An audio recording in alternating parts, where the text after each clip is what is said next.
L'âme a des illusions, comme l'eau a des ailes. C'est ce qui la soutient. Le grand poète Victor Hugo nous a offert ces mots, et il nous ouvre une porte. Car vous le savez, ce mot âme est insaisissable. Il glisse entre les doigts de la science et se dérobe aux définitions trop rigides, tout simplement parce qu'il n'appartient pas au monde des preuves, mais à celui du souffle, de l'intime.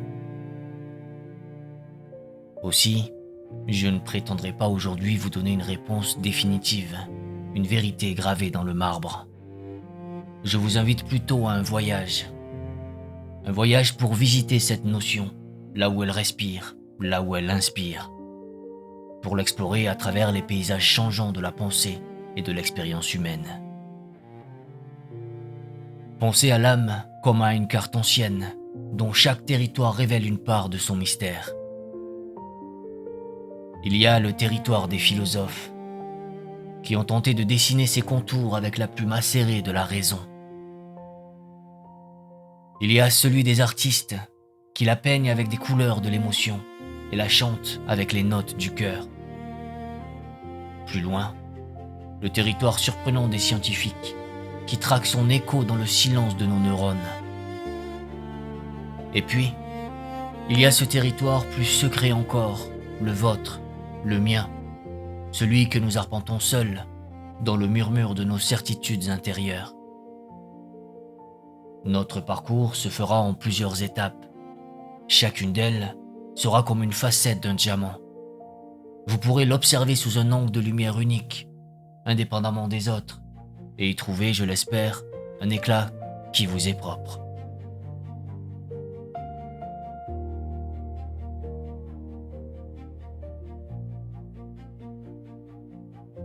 Pour comprendre les questions qui nous animent aujourd'hui, il nous faut parfois retourner à la source, là où elles ont jailli pour la première fois. Voyageons ensemble sous le soleil de la Grèce antique, sur ces places publiques où la pensée prenait son envol. Là-bas, avant d'être une idée complexe, l'âme était d'abord un souffle, psyché. C'était le dernier soupir qui quitte les lèvres, la preuve la plus simple et la plus fragile de la vie, ce qui distingue le corps chaud et vivant de l'argile froide et inerte. Puis vient un homme dont les questions résonnent encore, Platon. Pour lui, vous n'êtes pas votre corps. Votre corps est une demeure, une prison peut-être, mais une demeure temporaire. Votre âme, elle, est une voyageuse venue d'ailleurs, une essence éternelle qui aspire à retourner vers le monde des idées pures. Platon nous a offert une image pour nous aider à comprendre la vie intérieure. Imaginez, disait-il, un cocher qui tient fermement les rênes d'un attelage. Ce cocher, c'est votre raison, la part de vous qui cherche la lumière et la vérité. Les deux chevaux qu'il doit maîtriser sont vos passions. L'un est un cheval blanc, noble et courageux, qui s'élance vers l'honneur et le bien. L'autre est un cheval noir, fougueux et sauvage, tirant sans cesse vers les désirs terrestres. Votre vie, selon Platon, est ce combat sublime et permanent du cocher pour guider ces deux forces, pour maintenir l'harmonie dans le voyage de votre âme. Mais la pensée, comme un fleuve, ne reste jamais immobile.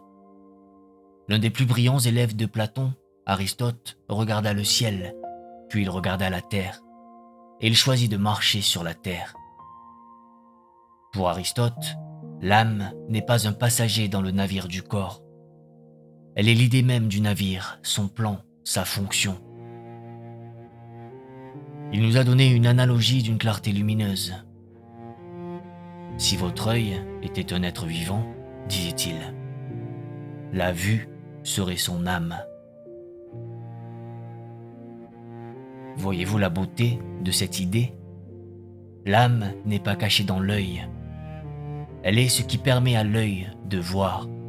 Elle est la vie en acte, le principe qui organise la matière et lui donne un but. Pour Aristote, une plante, un animal, un être humain, tous ont une âme, car tous ont une forme et une fonction qui les anime. Faisons maintenant un bond de plusieurs siècles. Le monde a changé et le doute s'est installé au cœur de la pensée. C'est là que nous rencontrons René Descartes, un homme cherchant un rocher de certitude dans une mer d'incertitude. Et il a trouvé dans l'acte même de penser. Son célèbre « Je pense donc je suis » n'est pas une simple formule. C'est l'encre qu'il jette au plus profond de lui-même. C'est la découverte que, même s'il doute de tout, il ne peut douter du fait qu'il est en train de douter. C'est l'affirmation de sa conscience. À partir de là, Descartes a scindé la réalité en deux royaumes qui ne se touchent jamais. D'un côté, la chose pensante, votre esprit, cette flamme immatérielle que vous êtes. De l'autre, la chose étendue, votre corps, la matière, une machine admirable mais sans conscience. Mais alors, comment ces deux mondes si différents se parlent-ils ? Comment une pensée immatérielle peut-elle commander à un bras de se lever ? Descartes, dans sa quête d'un pont, a cru le trouver dans une minuscule glande au centre de notre cerveau, la glande pinéale. C'était là, pensait-il, le trône de l'âme, le lieu sacré de la rencontre. Peu importe qu'il se soit trompé. Ce qui compte, c'est la profondeur de sa question. Platon, Aristote, Descartes, ces penseurs ne nous ont pas laissé une réponse unique. Ils nous ont offert bien plus. Ils ont bâti le grand théâtre de nos questions intérieures. Ils ont fait de l'âme, non pas un objet à posséder, mais le personnage principal de la plus grande histoire qui soit, la quête de nous-mêmes.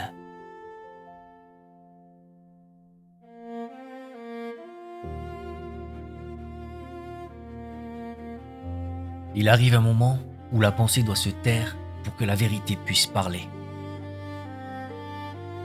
Un moment où les définitions se brisent contre le mur de l'inexprimable. C'est dans ce silence que naît un autre langage, plus ancien, plus profond. Ce langage, c'est celui de l'art. Quand vos joies sont trop vastes pour un mot, ou vos peines trop profondes pour une phrase, c'est une mélodie qui vient les bercer.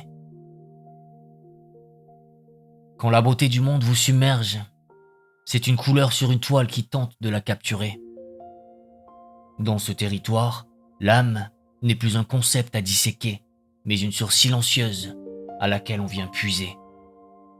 Elle est la fontaine intérieure dont l'art est l'eau vive qui s'en échappe et vient nourrir le monde. Laissez-moi vous parler d'Elara. Elara était une violoncelliste d'un talent immense, mais son cœur était lourd.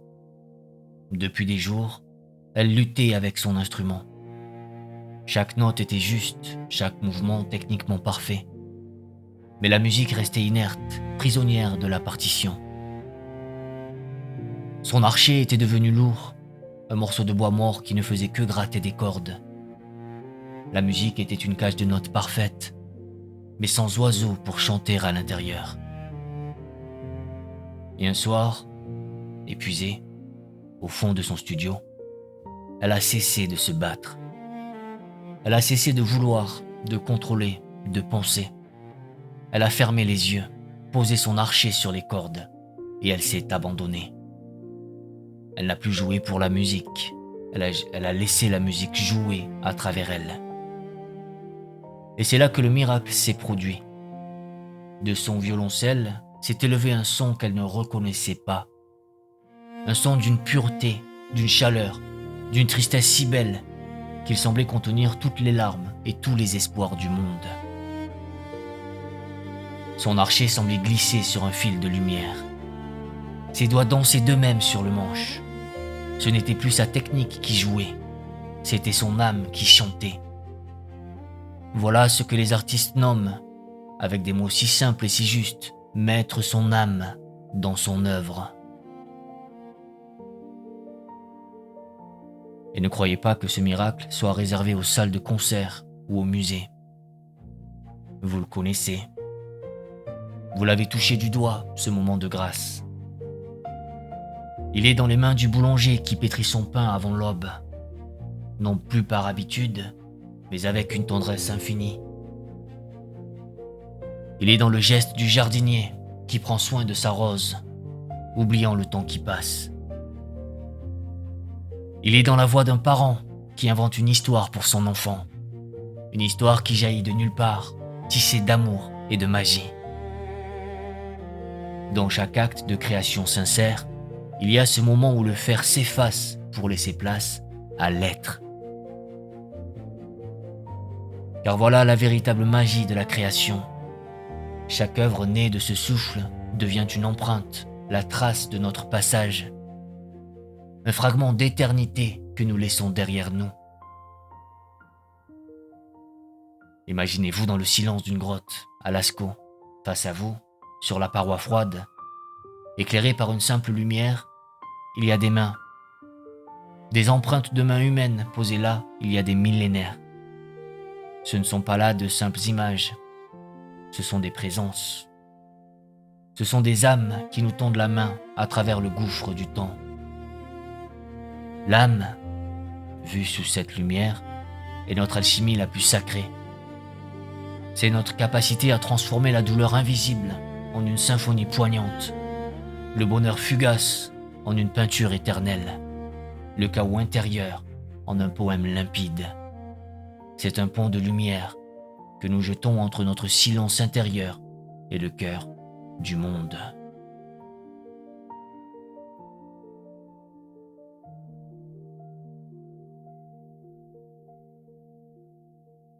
Maintenant, je vous demande de changer de regard.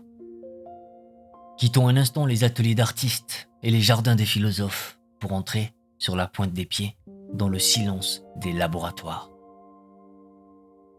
Car là aussi, à sa manière, l'être humain cherche à percer le même mystère.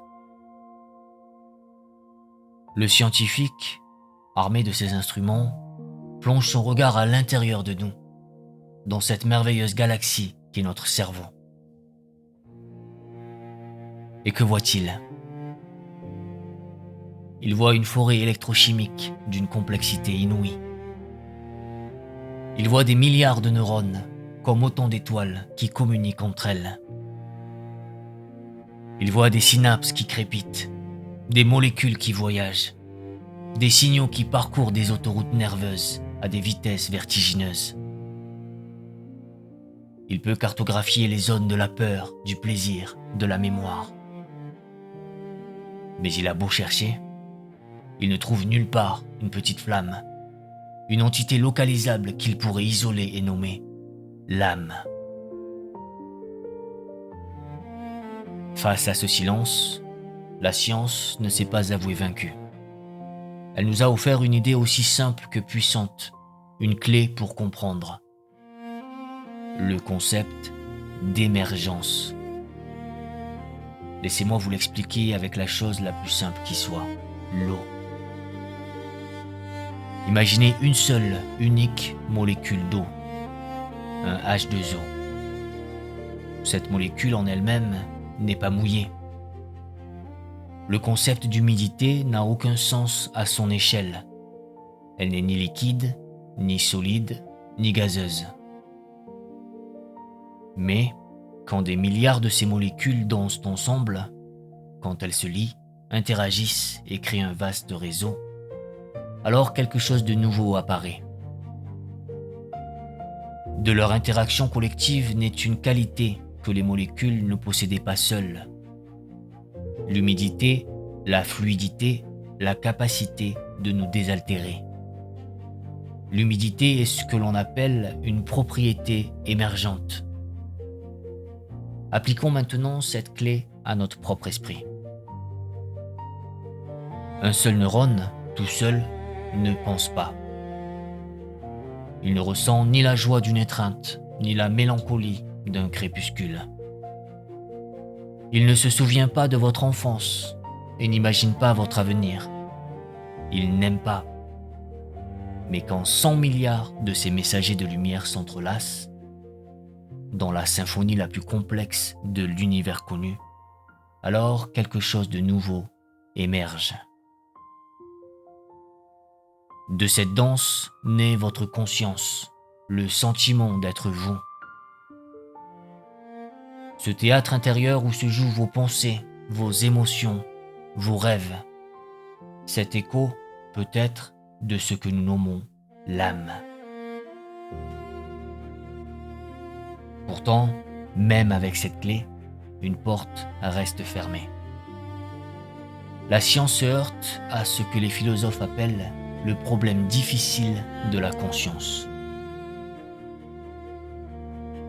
La science peut vous expliquer comment vous voyez la couleur rouge. Elle vous dira que votre œil capte une onde lumineuse d'une certaine longueur, que votre nerf optique envoie un signal électrique à votre cerveau, qui le traite dans une zone spécifique. Mais elle ne peut pas répondre à la question: pourquoi est-ce que cette expérience, ce signal électrique, vous fait l'effet du rouge?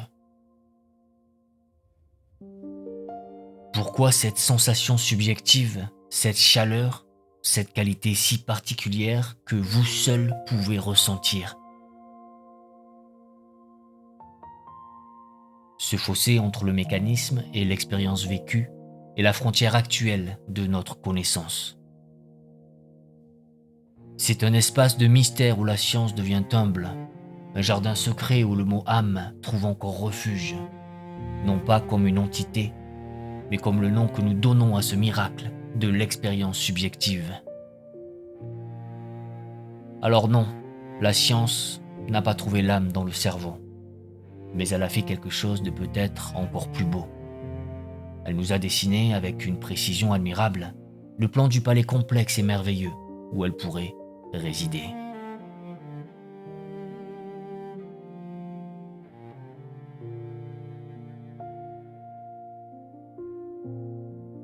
Nous avons écouté la voix des sages et le raisonnement des savants.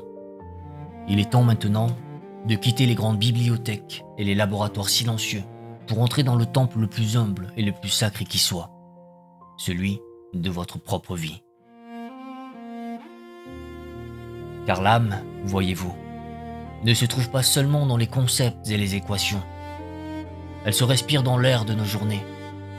Elle n'est pas une théorie à comprendre, mais une présence à ressentir. Elle se manifeste dans ces instants fugaces, ces moments de grâce où vous vous sentez soudain et sans raison apparente, parfaitement aligné avec vous-même et avec le monde. Vous connaissez ces moments. Pensez à cette certitude qui parfois vous saisit. Une certitude qui ne naît pas de la pensée, mais qui fleurit dans le silence du cœur. On l'appelle l'intuition. Vous êtes à la croisée des chemins. La logique vous indique une route. Les conseils vous poussent vers une autre. Mais une force tranquille, une petite voix intérieure, vous murmure de prendre ce sentier que personne ne voit. C'est un savoir qui ne s'explique pas, qui se ressent. En l'écoutant, vous ne suivez pas un raisonnement, vous suivez un courant. C'est la boussole de votre âme qui vous montre le nord de votre propre vérité. Pensez aussi à ces instants où les frontières entre vous et un autre être s'évanouissent. Avez-vous déjà partagé le rire d'un ami, au point de sentir sa joie pétiller en vous, comme si elle était vôtre?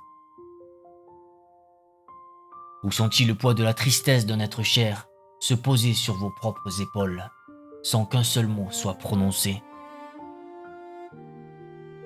Ce n'est pas de la pitié, ni une simple sympathie, c'est autre chose. C'est un pont de lumière qui se tisse soudain entre deux êtres. Un espace où la peine de l'un est apaisée par la simple présence de l'autre. C'est dans cet espace partagé que deux âmes se reconnaissent, bien au-delà des masques et des apparences. Et puis, il y a ces moments de solitude grandiose. Vous êtes seul, face à la mer immense dont les vagues viennent mourir à vos pieds, ou au sommet d'une montagne silencieuse, ou encore sur la voûte infinie d'un ciel étoilé. Dans cet instant, le vent sur votre visage emporte vos pensées. Le petit jeu, avec ses soucis et ses désirs, se tait. Les frontières de votre corps s'estompent. Et vous avez le sentiment vertigineux et paisible de ne plus faire face au monde, mais d'être le monde. Vous respirez avec le souffle de l'océan. Vous êtes aussi vaste que le ciel nocturne. C'est ce que l'on nomme le sentiment océanique, un instant d'union totale. Alors je vous le demande, et si l'âme n'était pas une chose que vous portez en vous, comme une pierre précieuse dans un coffre? Et si elle était ce qui se tisse entre vous et la vie? Elle serait alors dans le fil invisible qui vous relie à votre intuition la plus juste. Elle serait dans le lien d'or qui vous unit au cœur de notre être. Elle serait dans l'appartenance profonde que vous ressentez face à la majesté de l'univers. Elle serait la relation elle-même. Car c'est dans ces instants de pure présence, de pure connexion, que nous sentons notre âme vivre et respirer sans même avoir besoin de prononcer son nom.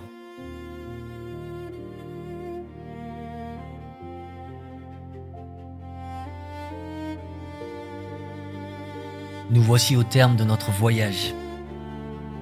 Nous avons cherché l'âme dans le souffle vital des philosophes, dans le chant silencieux des artistes qui transforment la peine en beauté, dans l'écho mystérieux que les scientifiques perçoivent au cœur de la conscience. Et enfin, nous l'avons reconnu dans la chaleur d'une connexion, dans l'évidence d'une intuition. Alors, qu'est-ce que l'âme ? Peut-être n'est-elle pas une seule chose, mais une mosaïque intérieure. Une œuvre d'art que vous composez à chaque instant. Chaque pensée, chaque création, chaque battement de cœur en est un fragment unique et précieux.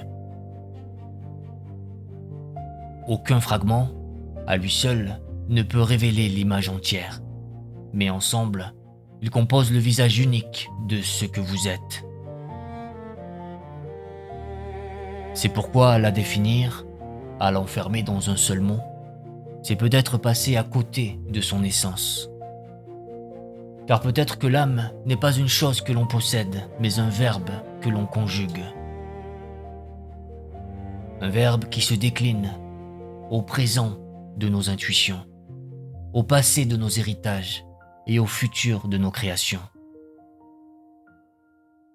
Peut-être s'agit-il moins d'avoir une âme que de faire âme avec le monde.